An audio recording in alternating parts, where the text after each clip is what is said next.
Naaalala mo pa ba kung paano mo pinatay ang mga anak ko? Daanin na lang natin sa numero. 31 ang saksak ng buong katawan ni Gwen. 51 ang saksak ng natamo ni Boyboy. 10%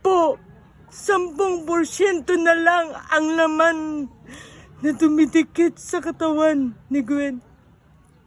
0 ang bilang ng taon, buwan, araw at minuto, oras, sandali na dapat nakasama pa rin namin sila.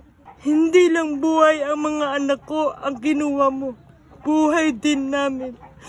Dahil sila ang buhay namin, naiintindihan mo ba yun, ha? Nasasaktan ka ba, ha?